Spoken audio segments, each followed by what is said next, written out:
Hiền bật luôn cái điện nó giùm chị sao cái Hiền.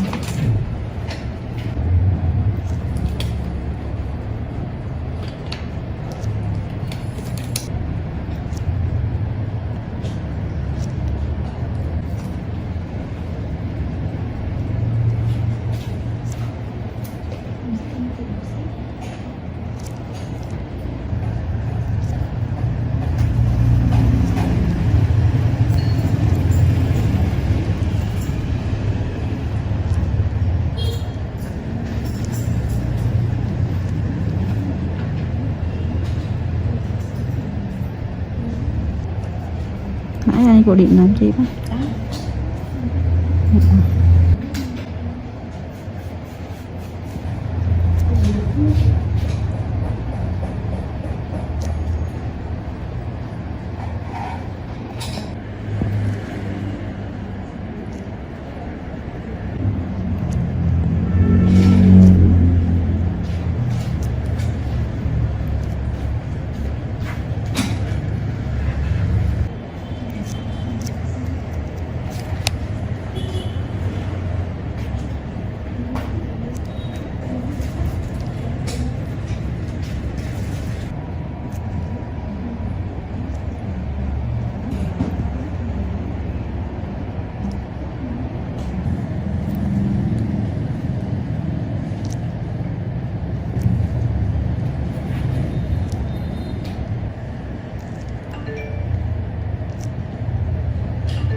Bé Lương mụn có to không?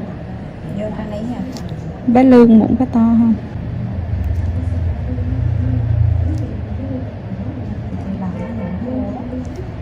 Làm nó đỡ.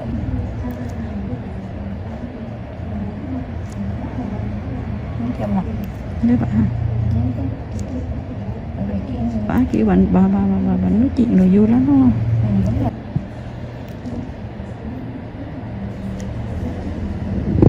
Nhiều nhưng mà làm ra thì nhìn vô nghĩ nhiều ghê lắm luôn á. Đúng rồi.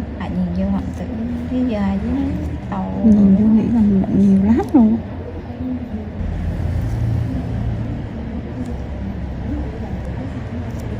Cái chị đó là ai chị xuống đó? Con mà bé Hà dắt lên á, làm giáo viên hả? Mà biết là mình nhớ đi. Nhưng mà sao bởi vì bọn giới thiệu khách được tới rồi. Chị này à? Mà con đầy cùng với đó. Nó bòn đi khó hơn, cái kia dễ hơn nó không rồi. Cái màu màu đỡ lắm. Đỡ hết sự.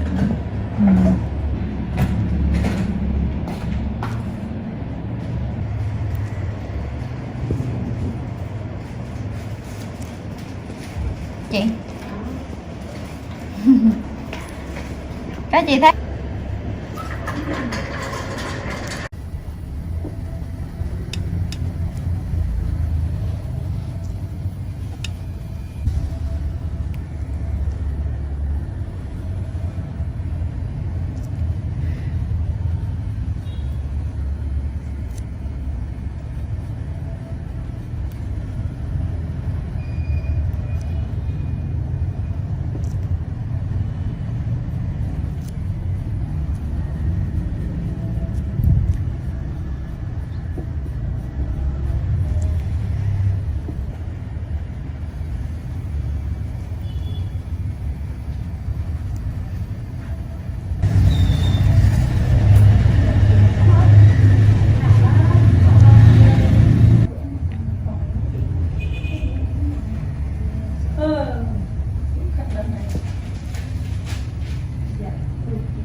Ấy là việc vô cô thử gì dặn là Dạ.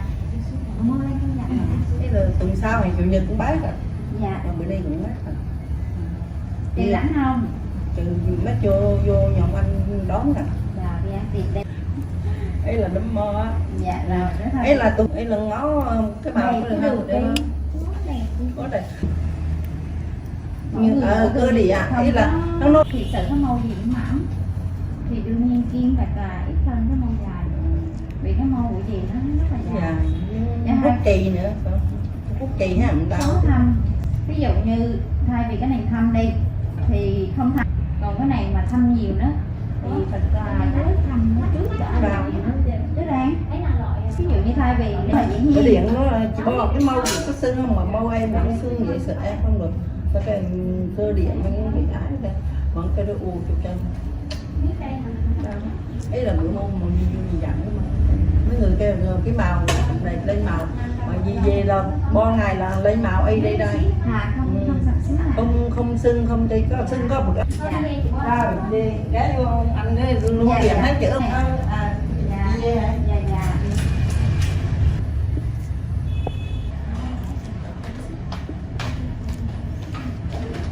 đẹp chưa?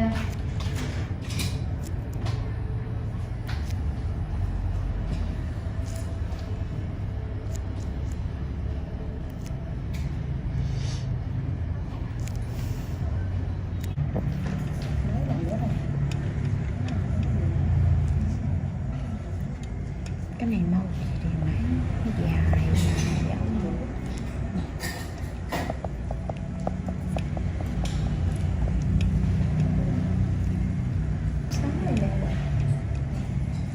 đang kim tải cái này món gì này có tiền. Ô thiếu một cái đàn này mấy đứa, cho thêm một cái đàn nữa.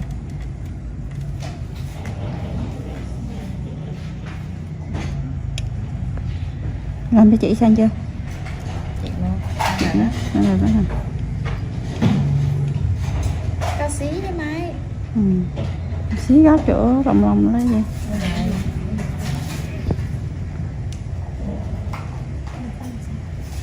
Đưa lên thêm xí nè.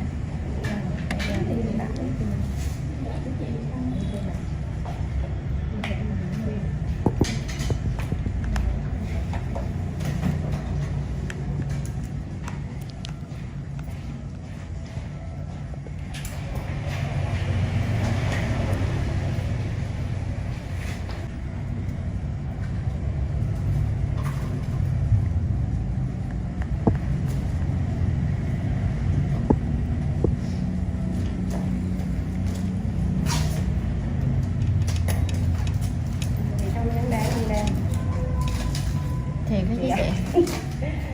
Thiệt luôn á. Dạ. Chứ không phải anh giỡn mô. Người á, không có làm ngại gì. Thưa tới. Em có một bé khách cứ suốt ngày phải đi nhịn làm mài. Đen quá. Ủa nhuộm đi không phải là nhuộm đó Lam phải nhuộm lại hả? Thì lông mã đâu có ra dễ chứ ra đâu phải như tóc đâu. Đâu có nhưng mà hắn tự đen nè. Ngô, ra nó rụng chị. Tháng nhưng mà có mấy chục nghìn vài tháng là em thấy được rồi. Rồi chị cái nghĩa là chị cái tóc ra mới hết trời, còn lông mã cứ biết nữa chị gãi quá. Dạ chị đưa cho mấy. Cảm ơn em. Chị chỉ hắn cái chỗ mới làm nó chẳng đừng có bầu thuốc vô chứ bầu thuốc rồi rớt chị đi nổi. Em cố gắng đừng lách giùm chị xem.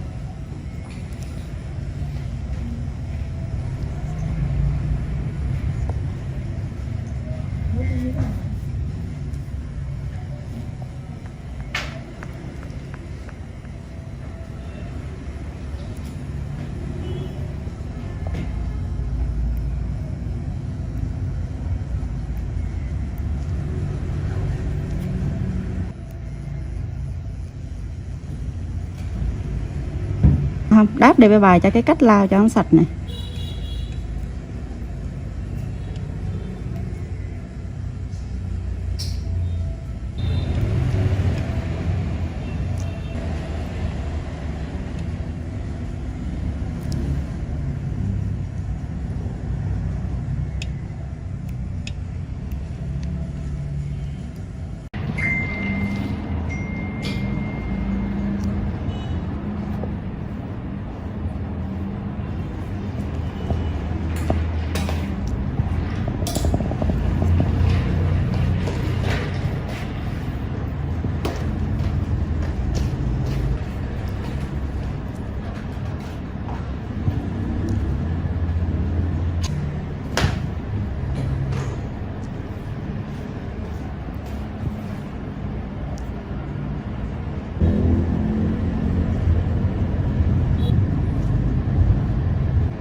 Chị đã nói rằng chỉ một lần mà qua 2 lần hả mấy đứa? Ừ.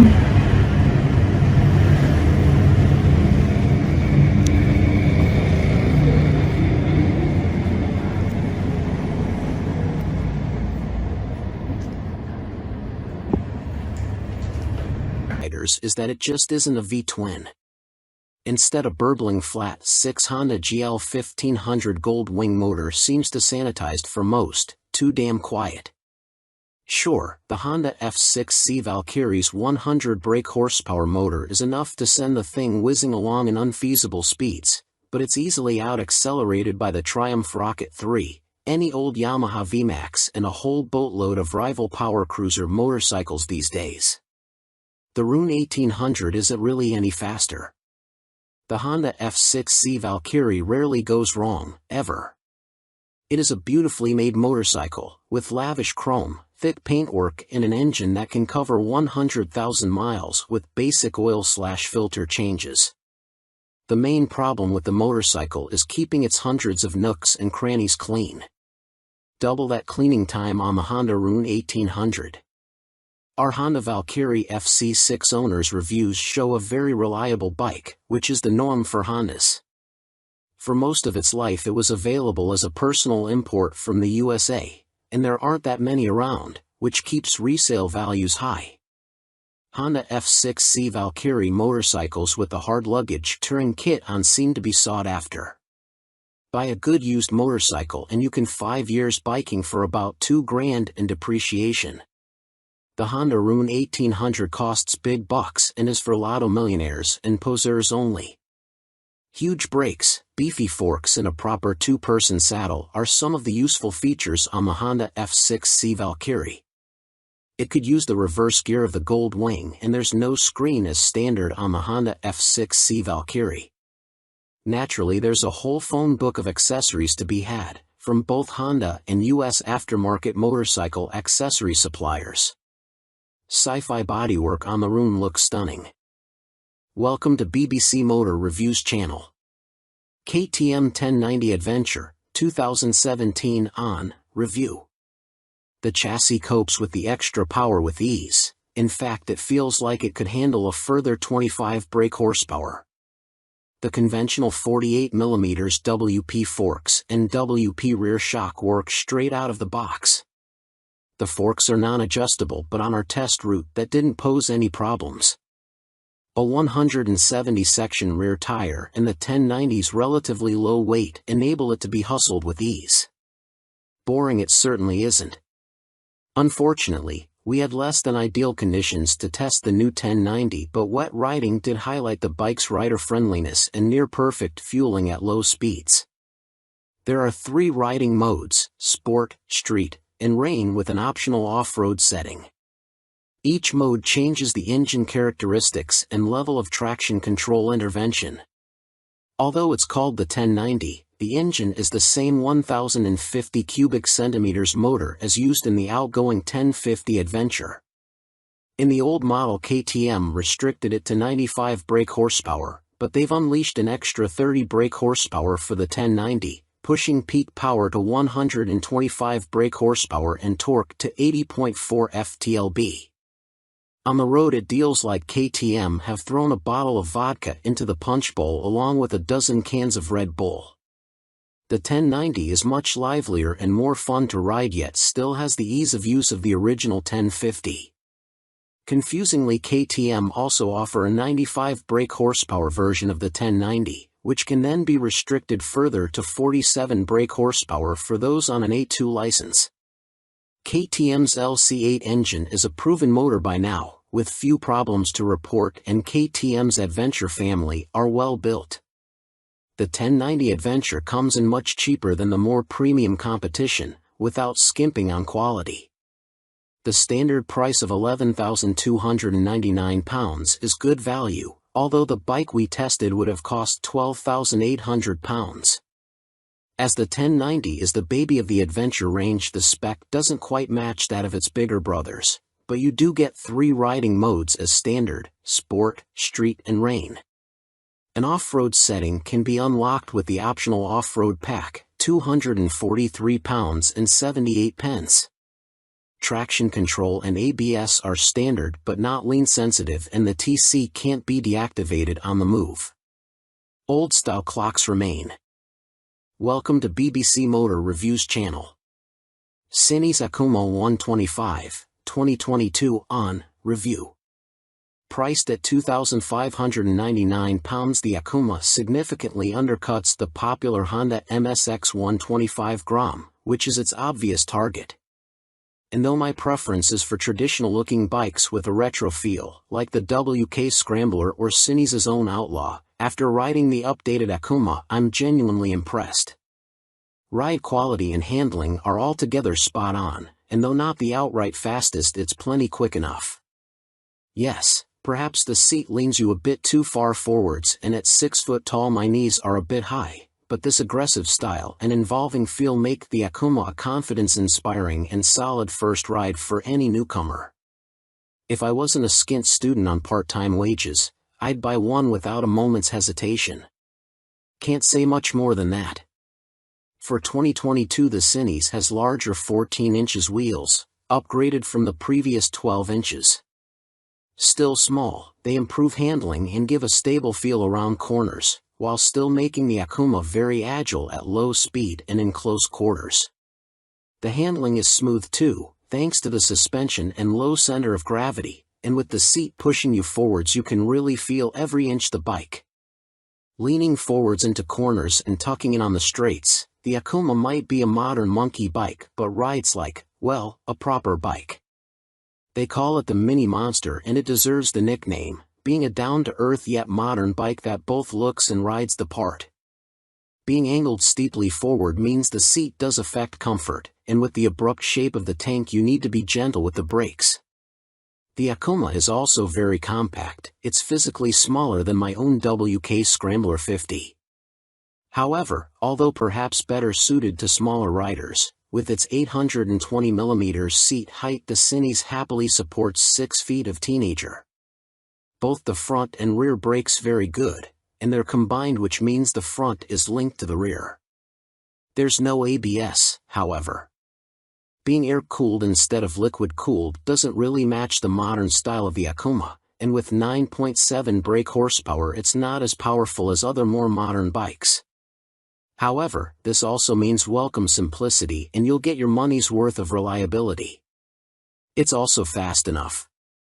Accelerating sharply and with a more than adequate 67 miles per hour indicated top speed, the Akuma feels swift and has the smoothest, easiest gear change of any 125 cubic centimeters bike I've ridden. Most noticeable of all the Akuma's features is the 3-tiered exhaust. It's not just an eye-catching MV Augusta styling trick but 3 fully functioning pipes that sound ace as well as looking great. With aggressive shapes, new blacked-out finishes, steel trellis frame, which is non-structural, and its raised tank giving the look of an arched back and so resembling a big cat, go on, imagine, riding the Akuma makes me feel like I stand out from the crowd. Which is important for the teenage market. Switchgear, components and overall finish look and feel pretty good for a $2,500 bike. Some fasteners and smaller parts will need coating with anti-corrosion treatment for winter use, but that's true of some bikes costing 5 times as much. And overall the Cini's does a good job of disproving preconceptions about cheap, flimsy Chinese bikes. Honda's trendy MSX 125 Grom costs £3,849. Yes, it's a bit nicer finished than the Cini's and will hold its value better, but it's only got the same power, and the extra £1,300 over the Akuma can be a big ask for a cash-strapped teen. Benelli's TNT 125 is also made in China and costs the same as the Cini's. It's got a couple of horses more and a neat-looking trellis frame, but it's also a tad gaudy and in your face. Picking between them is as much down to their image and personal preference as anything else. Tech fan? You'll be interested to learn that the display now has multiple color options as well as brightness settings. At first, I thought it was just another knick-knack, however it is helpful especially in changing weather or when looking through a tinted visor. And it's like socks with days of the week on, every day can be a new color.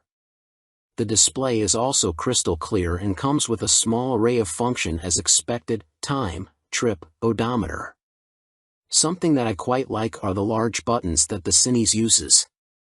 None of this tapping the wrong control malarkey, just big simple buttons, easy as you like. 2019, Cini Akuma launched late in the year as a 2020 model. Modern monkey bike with air-cooled 4-stroke single and 12-inch wheels. 2022, upgraded with larger wheels, jazzy new clocks, plus more refined styling and colors.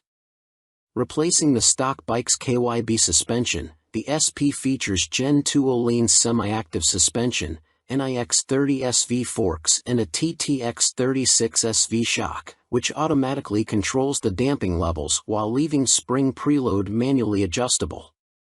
Featuring spool valves rather than traditional needles valves, which Öhlins claim deliver faster adjustment and a more accurate responsiveness at the low and high ends of the adjustment range. The SP suspension can be set in one of 3 semi-active damping modes, A1, A2 or A3, or one of 3 manual setting, M1, M1 or M3, which remove the semi-active function and allow fixed damping settings to be selected via the dash.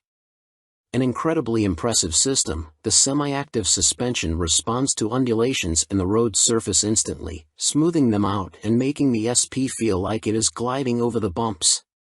Harsh ones still give you a kick, but unlike on a conventional system, the semi-active damping instantly recovers and keeps the MT nicely composed, a feature that reduces its tendency to shake its head when exiting bends under hard acceleration. On the UK's roads, A2 is the best option for bumpy B roads where A1 suits fast, smoother road better, and A3 is more for straight-line cruising, as when the pace ups it feels a bit soft at the rear end. And the SP's brakes are better too. Fitting braided steel lines can make a bike's brakes feel horribly dead at the lever as they lack rubber lines comforting initial squish. However, on the SP there is still enough feel to allow you to apply small amounts of pressure accurately via the new Brembo radial master cylinder. They don't scream race bike and aren't as fierce in their bite as some rivals' setups, but are fine for use on the road, and it is great to see the SP and stock MT now featuring cornering ABS thanks to the addition of an IMU in this latest generation.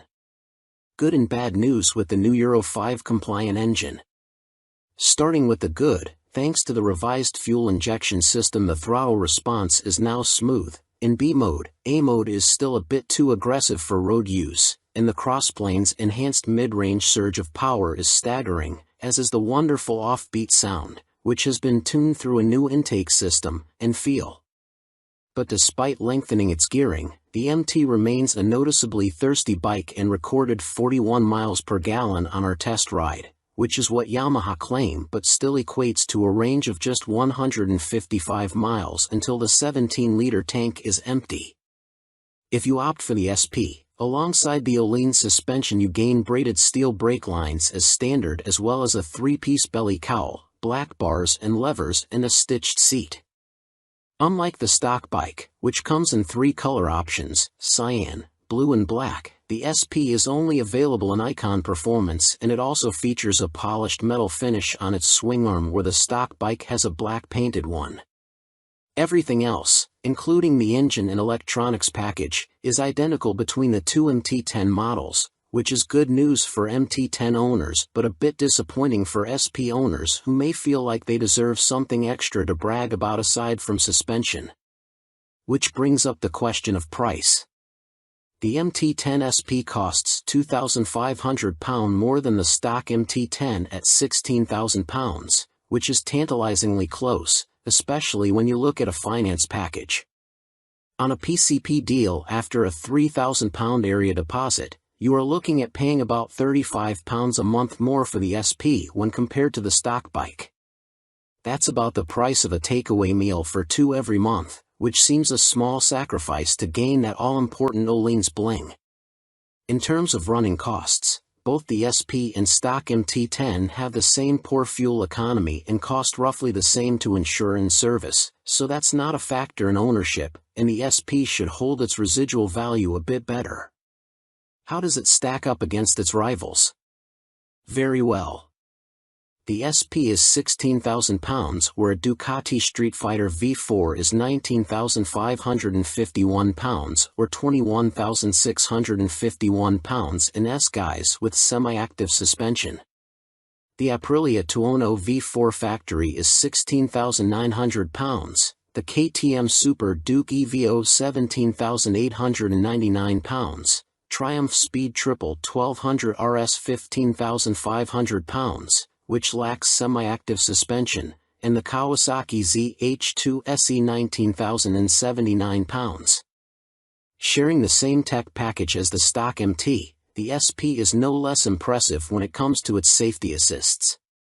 Thanks to a 6-axis IMU, you get cornering ABS and TC, as well as slide control and anti-wheelie that sit alongside an up/down shifter, engine braking control, cruise control, and variable power modes, all of which are controlled via the new 4.2-inch color TFT dash, which lacks connectivity. While the electronics perform faultlessly, and the quickshifter is excellent, it is tricky to see which of the various acronyms you are selecting should you wish to tweak their. Welcome to BBC Motor Reviews channel. Triumph Rocket 3, 2020 on review. Suspension, steering and stopping are all worlds ahead of the previous Rocket 3, and as a result it now feels like a laughably large but comprehensively capable motorcycle, rather than a cartoon cruiser caricature. Related, 2020 Triumph Rocket 3 TFC news on MCN. First impressions might be dominated by the rocket's vast proportions and the curiosity factor of cramming a motor larger than a typical family car between two wheels, but after a day spent studying the quality details, experiencing the meticulously managed power and appreciating the enormous improvements and refinement, you walk away feeling thoroughly impressed. The new Rocket 3 is exciting, eye-catching, attention-grabbing and pulse-raising, yet avoids straying into feeling frivolous, ridiculous, or pointless. Forget the previous Triumph Rocket 3's cumbersome bulk, heavy-handed handling, basic running gear and Romanesque name badge. The new Rocket 3's chassis is totally different. A cast aluminium spine frame replaces the old twin steel tubes, helping contribute to an incredible 40 kilograms saving over the previous bike, while steering geometry is sharper and the wheelbase is shorter. As a result, the Rocket now has a proper appetite for corners the old bike couldn't dream of. Turn-in is easy, holding a line mid-corner needs little inside bar pressure, and flick-flacking from full lean left to right, and still ending up where you intended, is absurdly accurate for a bike with a fueled weight north of 320 kilograms. Suspension is by Showa, with 47mm adjustable upside-down forks up front, and an adjustable monoshock monitoring the shaft drive. No electronic adjustment though, the clickers are all manual. The front's set pretty firm, meaning you can haul hard on the flagship Brembo Stylema front brakes. Even the rear brake is a 4-pot radially mounted caliper, to generate huge stopping force without the bike trying to tie itself in knots. Ride quality is generally good, though the short travel shock, just 107mm, has to work hard and can feel bouncy. Drive hard and you can clearly feel the rear end of the bike jack up though, a result of the torque reaction from the shaft drive being unchecked by any kind of parallelogram setup. The Rocket 3 comes in two flavors, Roadster R and Touring GT, with the main difference being riding position. The R has a higher seat, mid-set foot pegs and narrower bars, giving a more aggressive Street Fighter stance, while the GT's lower seat, feet-forward controls and wider, higher bars give a relaxed, cruiser feel. Everything is transferable between the bikes, meaning you can create whatever kind of muscle power touring cruiser you like. Into the bin goes the Rocket 3's 2,294 cubic centimeters triple, replaced by this all-new, gruntier, smoother, cleaner, stronger and smaller 2,458 cubic centimeters engine. Huge 110.2mm pistons eclipse the old 101.6mm items, while stroke is significantly reduced, down from 94.3 to 85.9 millimeters, allowing Triumph to make a shorter motor. Peak torque is identical to the previous Rocket 3 Roadster, at 163 lb-ft, but the new motor holds onto that grunt for longer as revs climb. Where the previous Rocket's torque curve fell away sharply above 2500 rpm, the new motor has a much fatter, flatter delivery. As a result, headline power is up to 165 brake horsepower. But as ludicrous as that might sound, the reality is that it's immensely easy to use. All that prodigious power is carefully controlled by the ride-by-wire throttle and predictive, lean-sensitive traction control, while output is restricted in lower gears and top speed is electronically limited to 138 miles per hour. It's a beast, but one of those big, fluffy, gentle, cuddly chaps from a Disney film. The colossal torque spread means you can ride it however you like. Plunk it in one gear and dip into the immense grunt from 2500 to 5500 rpm if you're feeling lazy, or chase the 7000 rpm redline and work the new sweet-shifting 6-speed gearbox for maximum thrills. There's even an optional two-way quickshifter in Triumph's accessory catalog, if you like changing clutchlessly. It's a completely new machine from nose to tail, so only time and miles will deliver a verdict on reliability. Service intervals are set at a car like 10,000 miles, suggesting the motor is in a fairly mild state of tune and Triumph have confidence in it. Looking over the bike in the metal, everything appears high quality, as you'd expect for 20,000 pounds. The exhaust headers are a particular highlight, the welds look neat, while the hydroformed curves are apparently a huge pain to produce. Everything seems tucked away neatly, there are no vulgar cables or hoses dangling about anywhere, and wiring runs inside the handlebars. Details like the Monza-style petrol, coolant and oil filler caps are pleasing, while the clever flip-out pillion pegs are a neat design. Our Triumph Rocket 3 owners' reviews show there have been some issues for some buyers, in particular corrosion, electrical and mechanical problems. Seemingly the rear brake can often stop working, for example, and needs attention from a dealer. Have a good read through before going for a test ride. Clearly it's not a cheap bike, though an ultra-capacity extreme muscle cruiser never was going to be. The Rocket 3R is 19,500 pounds on the road. That includes almost all the gadgets, apart from the two-way quickshifter and the heated grips. The GT version, which includes the heated grips, a fly screen and a pillion backrest, is 20,200 pounds. Both are roughly on a par with Ducati's Diavel 1260S, 20,041 pounds. A Harley-Davidson Fat Bob 114 starts at 15,825 pounds. But doesn't have a fraction of the Triumph's tech, torque, pose or poise. If you want to go properly left field, a Moto Guzzi MGX21 is 19,999 pounds. Running costs probably won't be any kinder on the wallet. Triumph claimed the motor returns 41 miles per gallon, but our test ride suggests it's closer to 35 miles per gallon. That 240 section, 16-inch rear tire isn't cheap either. Sign picking the bike up in March I have had a headlight replaced under warranty, main beam sticking on, and the second which has really put me off was the rear brake losing all braking power. It has been back to my dealer who changed the fluid for a better one but was told that Triumph know there is an issue and they are working on it.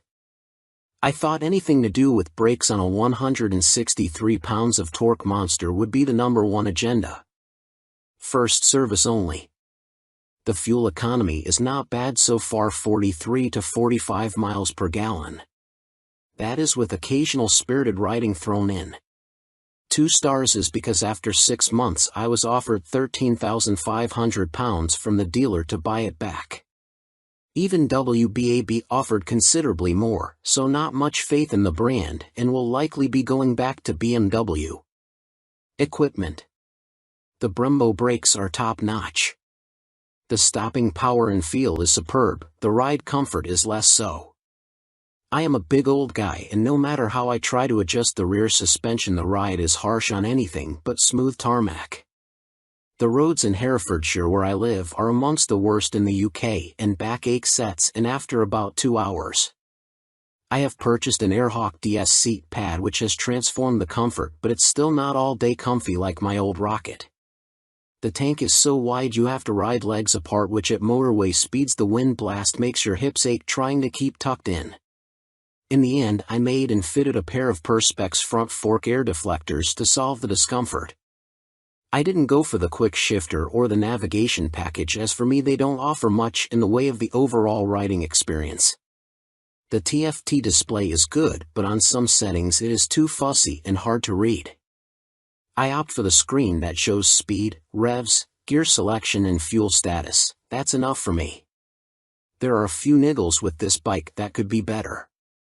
The original screen doesn't give much wind protection, and the rear hugger design is total crap. In the rain you get covered in road crud halfway up your back. I bought an aftermarket hugger which left some wiring exposed, so I ended up fitting this over the top of the original hugger. Problem solved. I purchased the accessory panniers and rear rack to give the bike some touring capability. These panniers are okay, but are quite small and are not as rigid as I would have liked. The optional rear rack is stated as only good for 3 kilograms, which means fitting my fully loaded Kuryakin Grand Tour bag on the rear may be more than it can withstand. Guess I will soon find out, as there is little room on the pillion seat. One of the best design features on this bike are the fold-away pillion foot pegs and the folding pannier mounts. If anyone is thinking about buying this bike for some serious touring, then you will need a few aftermarket bits to iron out its touring limitations. Welcome to BBC Motor Reviews channel. Yamaha Fazer 600, 1998 to 2004, Review and Used Buying Guide. Related, Easy Fit Kit turns Yamaha Fazer 600 into retro race rep. In fact, since Yamaha stopped the FCS 600 Fazer's production in 2003, it has taken them until the launch of the Tracer 700 to replicate the Fazer's magic formula. However, in 1999 the Yamaha Fazer 600 was the best-selling bike in its class, and by 2002 the firm had sold over 83,000 units. There is a reason the Yamaha Fazer has such a strong following. As soon as its wheels start to turn you are right at home. It is ease personified, and most of this warm feeling comes from the wonderful motor. With the Fazer, Yamaha got the basics right, and that's what makes it such a great bike. The tank range is long, the seat comfortable, the fairing effective, the brake sharp, and the motor strong in the mid-range and extremely reliable. The suspension may be a bit baggy, but if that's the Yamaha Fazer's only real fault 22 years after it was launched, then that's not bad going.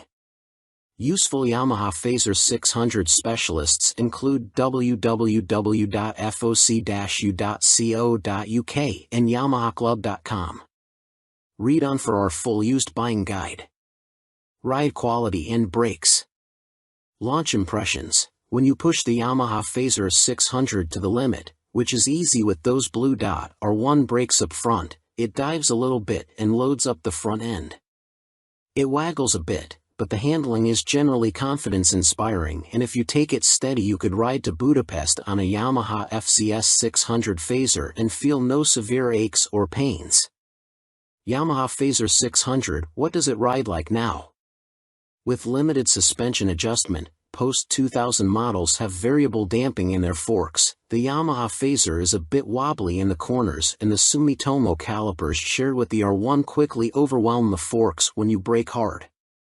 But where on some bikes this is an annoyance, on the Fazer it makes you giggle and adds to the amusement factor. There's just under 100 brake horsepower in the Yamaha FCS 600 Fazer's detuned Thundercat 600 cubic centimeters, 4-cylinder engine, and that's plenty for backroad fun, as well as motorway commuting if needs be. The Yamaha FCS 600 Fazer delivers its power in a wide spread, and the 6-speed gearbox is there if you feel like playing tag with sports bikes. Yamaha Fazer 600, what's the drivetrain like now?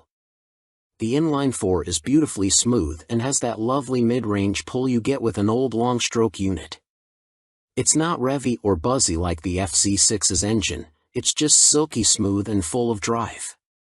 The gearbox may be showing its age, the linkage is notoriously sloppy when worn, but it clunks into gear with a reassuringly solid feel, and the bike is more than happy to break the national speed limit when asked. The Yamaha Fazer is a fairly well-made motorcycle, and except for the black painted downpipes rotting away, or the brake calipers seizing up, the Yamaha Fazer doesn't suffer big problems. It can rack up very high miles with regular servicing. Apart from its thirst for fuel, it would make a great dispatcher's motorcycle.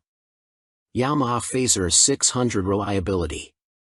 We've got a whopping 52 Yamaha Fazer 600 owners reviews on the site, and the bike scores 4.6 stars out of 5 overall, with the same score for build quality and reliability. This is an incredibly high score, meaning it's safe to say you can depend on the Fazer 600. Minor issues include the Fazer lacking more modern equipment such as more electronics, but this is an old bike now. You can't expect the world. Its value more than matches its spec. Yamaha Fazer 600 common problems. Early ignition barrels aren't very strong.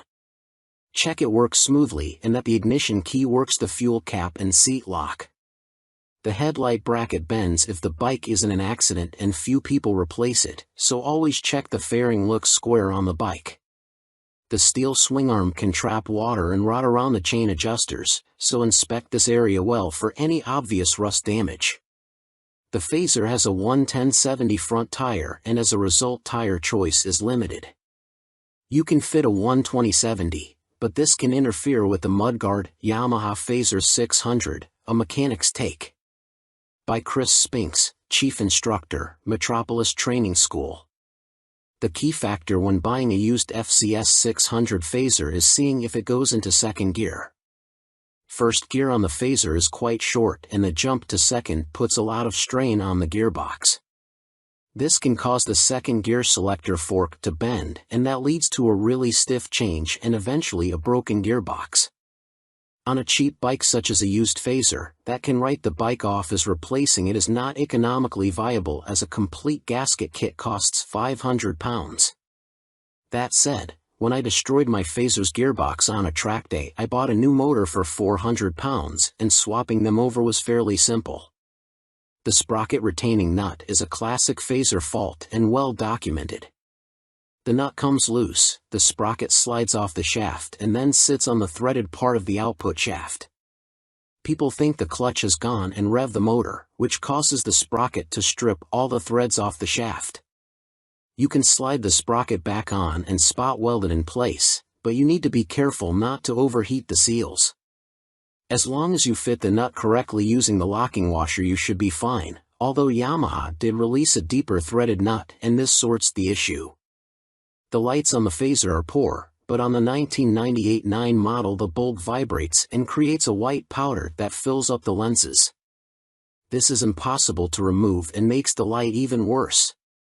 Some owners changed the lume to convert the Fazer to twin headlights, which is very easy, but you need to tilt the main beam down or it will fail an MOT. After 15,000 miles the shock will be duff. I'd recommend getting the forks rebuilt and buying an aftermarket shock.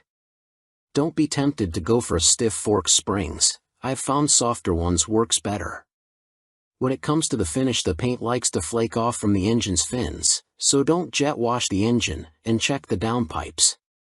The motor is totally bulletproof, but the cam chain tensioner can need changing and it is a nightmare to get to.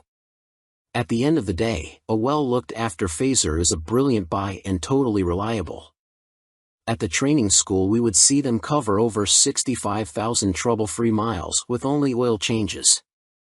Extrema Makeover, Aprilia put the RS660 on a diet for a limited edition focused model.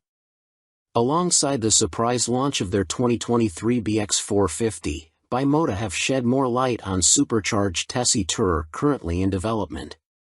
Now officially called the Terra, we first caught glimpse of the bike as a basic design sketch at the 2021 EICMA show, with a spokesperson for the Rimini firm later confirming to MCN that it would be powered by the 4-cylinder motor found in Kawasaki's Ninja H2 SX range.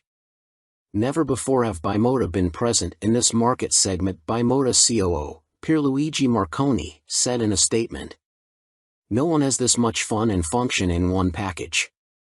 The Terra is an attention grabber that will act like a halo for Bimota by attracting further consumer attention to our impressive vehicle lineup, he continued.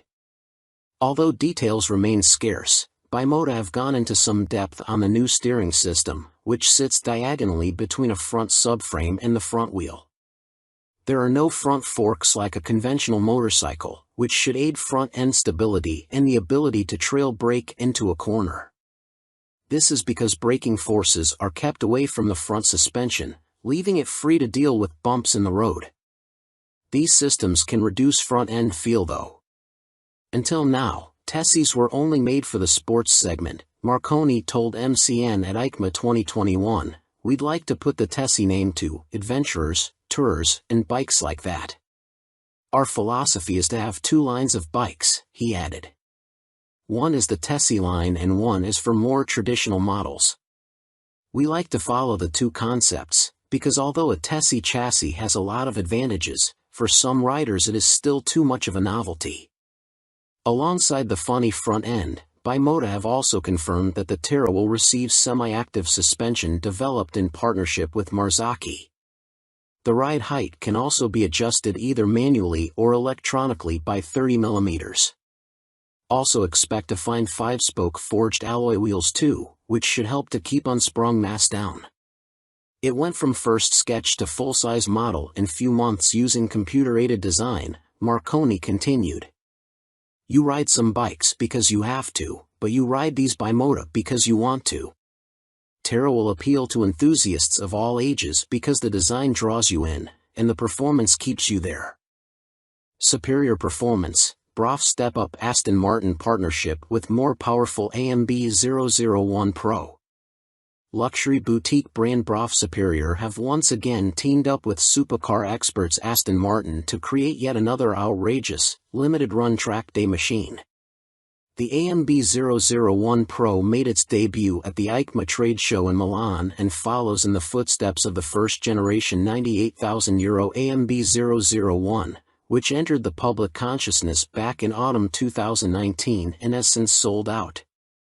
The standard track-only 001 features a turbocharged 997 cubic centimeters liquid-cooled V-twin engine that sits as a stressed member in the chassis. The 175 kilograms, dry, Pro uses a CNC machine version of this unit as a stressed member with a claimed 25% increase in power to 221.9 brake horsepower.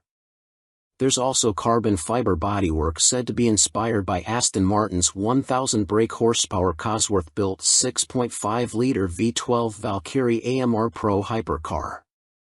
The success of its predecessor, coupled with the incredible Aston Martin Valkyrie AMR Pro, inspired us to get together again to create a new superbike, one that we know will excite our customers, Broff Superior CEO Thierry Henriette said. We are particularly proud of the new engine type, with a crankcase fully machined from solid billet aluminium, which is a unique feature for a production motorcycle. With the marked increase in power, this takes AMB 001 Pro into the hyperbike sector. Machined from AL 5000 solid billet aluminium alloy, the uprated motor also gets a new cylinder design, with wet cylinder liners for greater cooling, which should help with the longevity over prolonged hard use. Limited to 88 units in total, the Pro will not be homologated for the road and will be built by hand at the Broff factory in Toulouse, France. Orders are now being taken, with the first deliveries expected in the final quarter of 2023. The bike shown at EICMA was a prototype. It's a beautifully simple formula. Form plus technology equals performance, Merrick Reichman, Executive Vice President and Chief Creative Officer of Aston Martin, said. We've achieved this fluidity again with Broff Superior for those who desire a track superbike like none other. The rider is part of this moving sculpture and will literally feel as though they are part of the track when laying atop the AMB 001 Pro. But it's not all about engine performance. A quick glance at the side profile of the Pro reveals more extreme bodywork, with a more pronounced tail, winglets, and a rear carbon disc wheel design. There's still next to no front wind protection though, which could be unpleasant at speed and take away from the riding experience. Gone is the underslung exhaust exit from the standard 0012, with a single pipe on the right side of the bike protruding above the fat 200 section rear tire and shark-like arrow wing. In a nod to Aston Martin's racing success, the 001 Pro features a striking jade green livery, with a blacked-out motor and suspension.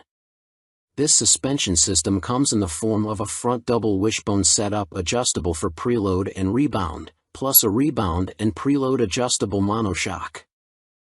Naked Ambition, CF Moto unveil NKC 22 concept. CF Moto weren't short of new bikes to show us at the EICMA trade show in Milan, including this naked roadster concept called the NKC 22. The bike uses an 800 cubic centimeters parallel twin engine, presumably the same KTM 790 lump used in Kmoto's 800 metric tons models, but wrapped in a lightweight, sporty chassis. This concept version is covered in forged carbon bodywork with an engine fairing that doubles up as an aerodynamic wing. Front forks are heavy-duty upside-down units and look to be fully adjustable, while at the back a stylish single-sided swing arm holds a rear wheel blanked off with carbon inserts. CF Moto reside at the economical end of the motorcycle market, and so even this concept version gets J.1 brakes rather than the full Brembos used on last year's track-focused SRC21 concept. Twin SC Project exhausts complete the aggressive, sporty look and would, from the looks of them, far exceed UK homologation noise limits, so expect something more sensible on the finished bike. The M button on the left switchgear and the word Street on the bottom of the TFT dash display suggest that a selection of rider modes is available, with up and down buttons for cruise control also included. And the telltale phone symbol elsewhere on the screen means there's smartphone connectivity, too. CF Moto reside at the economical end of the motorcycle market, and so even this concept version gets J.1 brakes rather than the full Brembos used on last year's track-focused SRC21 concept. Twin SC Project exhausts complete the aggressive, sporty look and would, from the looks of them, far exceed UK homologation noise limits, so expect something more sensible on the finished bike. The M button on the left switchgear and the word Street on the bottom of the TFT dash display suggest that a selection of rider modes is available, with up and down buttons for cruise control also included. And the telltale phone symbol elsewhere on the screen means there's smartphone connectivity, too. Naked Ambition, CF Moto unveil NKC 22 concept. CF Moto weren't short of new bikes to show us at the EICMA trade show in Milan, including this naked roadster concept called the NKC 22. The bike uses an 800 cubic centimeters parallel twin engine, presumably the same KTM 790 lump used in Kmoto's 800 metric tons models, but wrapped in a lightweight, sporty chassis. This concept version is covered in forged carbon bodywork with an engine fairing that doubles up as an aerodynamic wing. Front forks are heavy-duty upside-down units and look to be fully adjustable, while at the back a stylish single-sided swing arm holds a rear wheel blanked off with carbon inserts. CF Moto reside at the economical end of the motorcycle market, and so even this concept version gets J.1 brakes rather than the full Brembos used on last year's track-focused SRC21 concept. Twin SC Project exhausts complete the aggressive, sporty look and would, from the looks of them, far exceed UK homologation noise limits, so expect something more sensible on the finished bike. The M button on the left switchgear and the word Street on the bottom of the TFT dash display suggest that a selection of rider modes is available, with up and down buttons for cruise control also included. And the telltale phone symbol elsewhere on the screen means there's smartphone connectivity, too. CF Moto reside at the economical end of the motorcycle market, and so even this concept version gets J.1 brakes rather than the full Brembos used on last year's track-focused SRC21 concept. Twin SC project exhausts complete the aggressive, sporty look and would, from the looks of them, far exceed UK homologation noise limits, so expect something more sensible on the finished bike. The M button on the left switchgear and the word Street on the bottom of the TFT dash display suggest that a selection of rider modes is available with up and down buttons for cruise control also included. And the telltale phone symbol elsewhere on the screen means there's smartphone connectivity, too. Fantic released their first twin, the Caballero 700 Scrambler.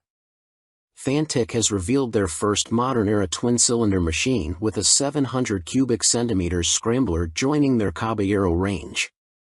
Fantic are making the most of their partnership with Yamaha, announced at the beginning of 2021, as the bike uses the 689 cubic centimeters, liquid-cooled Euro 5 engine seen in the MT-10 Tenera 700 and R7. There has been no retuning of the CP2 twin either, as Fantic claim the Caballero will hit the showrooms in April next year, boasting 75 brake horsepower and around 50 lb.ft of torque, identical to the R7 and considerably more than the 40 brake horsepower and 31 lb.ft of torque of the Caballero 500 Scrambler. Elsewhere, the 700 sports the same 19 inches front and 17 inches rear, aluminium, spoked wheels as its small-capacity sibling.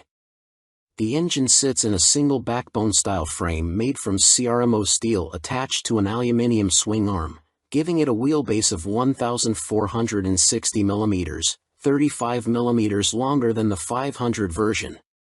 One of the most immediately obvious differences between the two capacity scramblers is the exhaust system. The new 2-1-2 setup runs under the engine, over the swing arm to exit in roughly the same position. Both machines have a seat height of around 830 mm. Connecting frame to wheel will be a 45 mm upside-down fork made by VRM Marzocchi. The Italian manufacturer also supplies the rear monoshock with preload adjustment.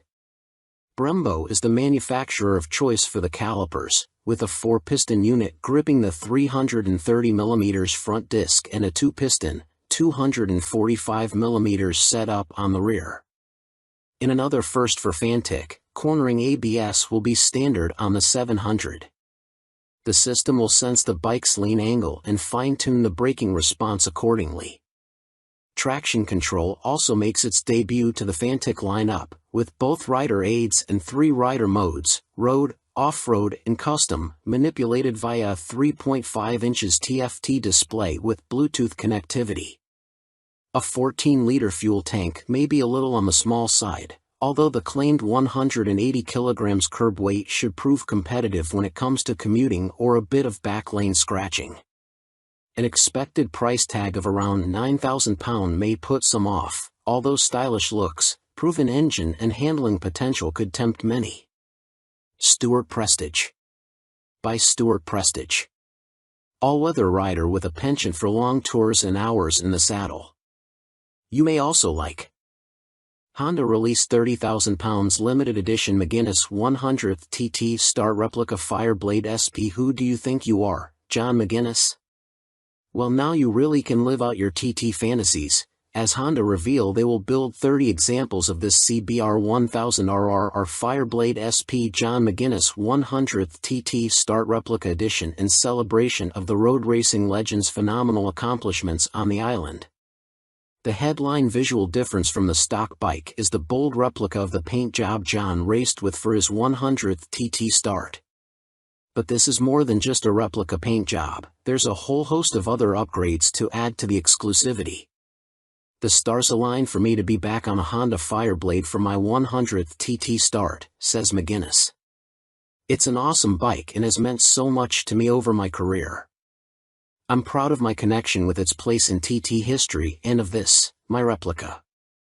John McGuinness is the second most successful TT racer of all time, next to the late, great Joey Dunlop, and while revered as road racing legend, he has also had an exceptional short-circuit career, having raced in 24-hour world endurance races like the Bol d'Or and Le Mans, 500 cubic centimeters GPs, and the Daytona 200. He's a former British 250 cubic centimeters champion, has ridden in World Supersport and finished third in the 2009 British Superstock Championship. Making his TT debut in 1996, he won the Best Newcomer title in the 250 cubic centimeters class. 3 years later, he took his first win, the 250 cubic centimeters lightweight TT. Over the ensuing 2 decades, 1999 to 2019, he has accumulated an incredible 47 podiums and 23 TT wins, as well as being the first to break the 130 miles per hour lap barrier on a Honda Fireblade, no less. So, what do you get for your 30,000 pounds?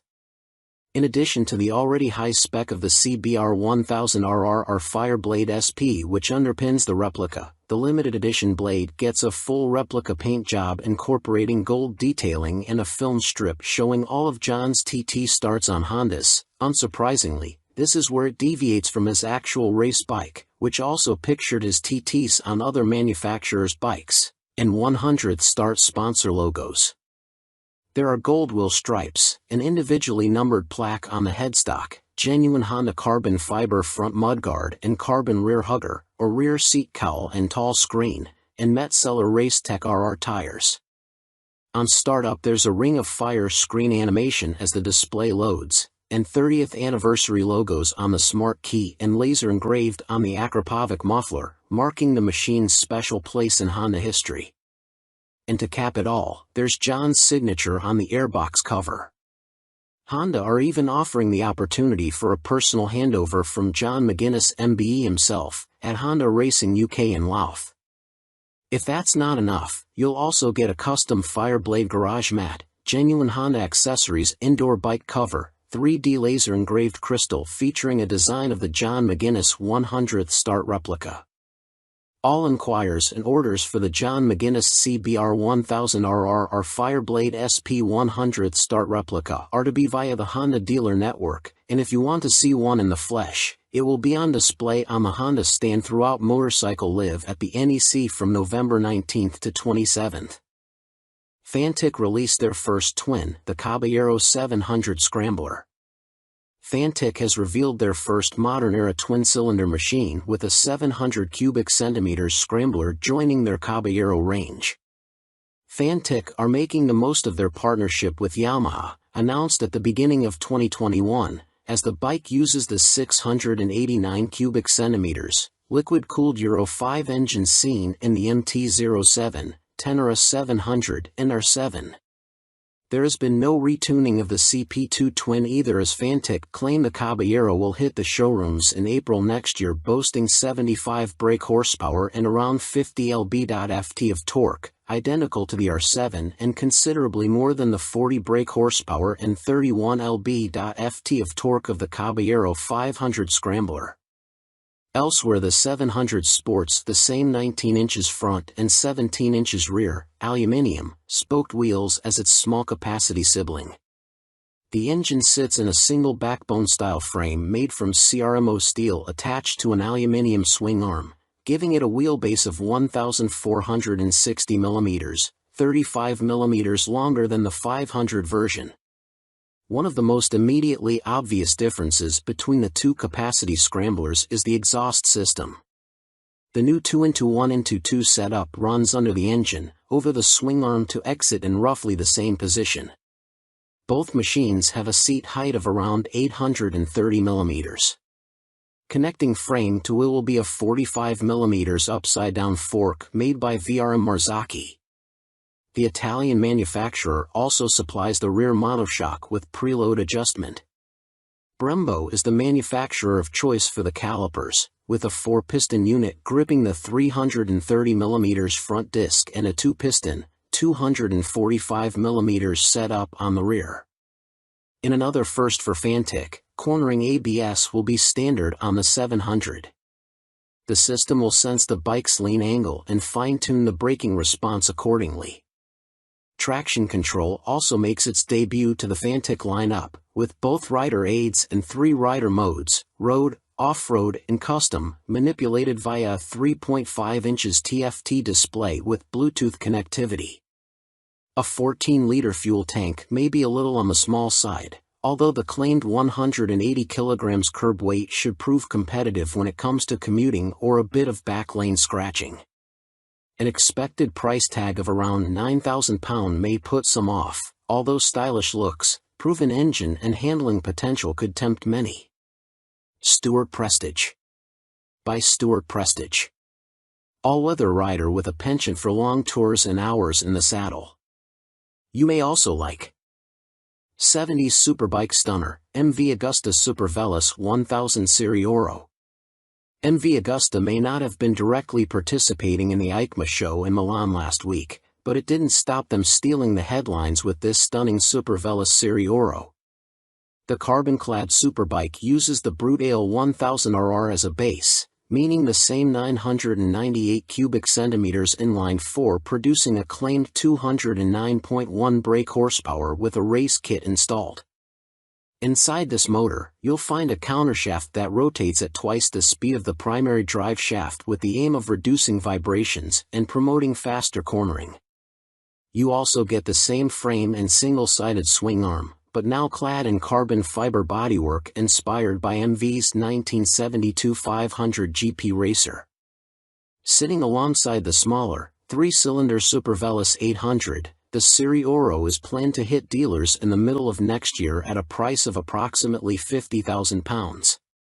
In total, 40 elements of the bike are finished in carbon fiber, including a set of winglets that MV claim produce 39.2 kilograms of downforce at 199 miles per hour. You also get carbon fiber disc brake covers, which attempt to pay tribute to the drum brakes of old whilst also cooling the calipers, essential on a bike capable of such high speeds.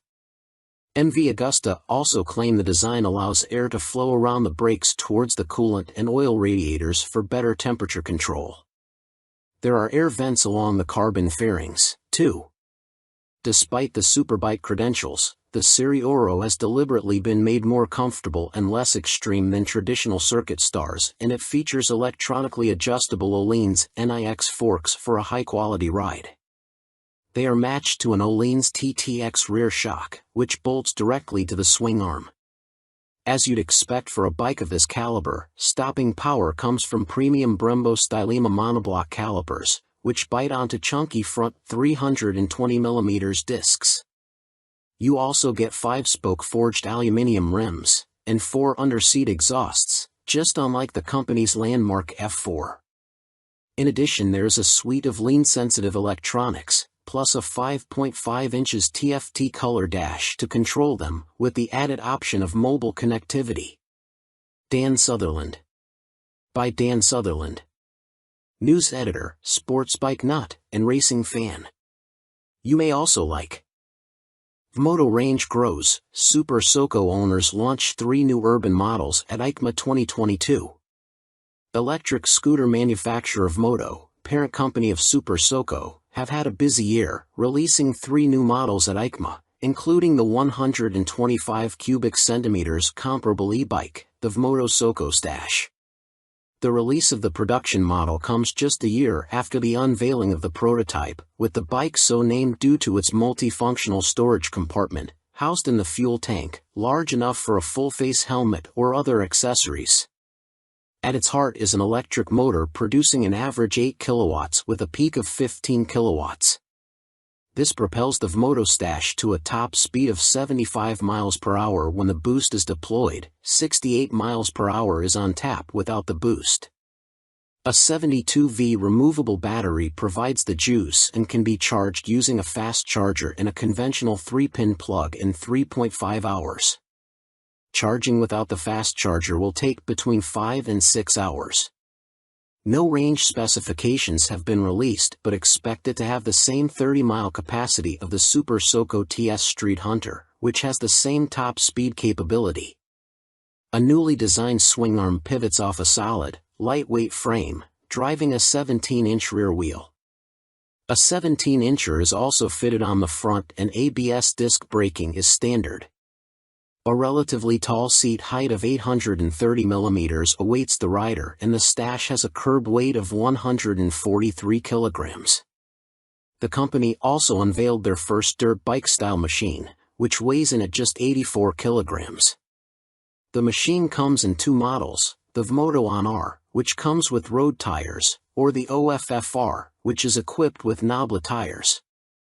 The On-R/OFFR can be set up in either L1 configuration, comparable to a 50 cubic centimeters machine, or L3, which mimics a 125 cubic centimeters. In the L3 iteration, the bike can reach speeds topping 50 miles per hour, while the L1 configuration limits the top end to just under 30 miles per hour. Bimota claim a range of up to 90 miles with recharge times taking 2 hours for the L1 configuration and 3 hours for the speedier L3. A die-cast aluminium frame cradles the 8 kilowatts motor, producing a claimed 190 feet per pound of instant torque. A swing arm with a single rear damper secures the belt-driven, rear-spoked wheel. No retail price has been provided. The Bimota Soco F01 scooter is, technically speaking, not a new bike, as it was available as part of a commercial fleet, but now will be available to the general public, the company also announced at EICMA.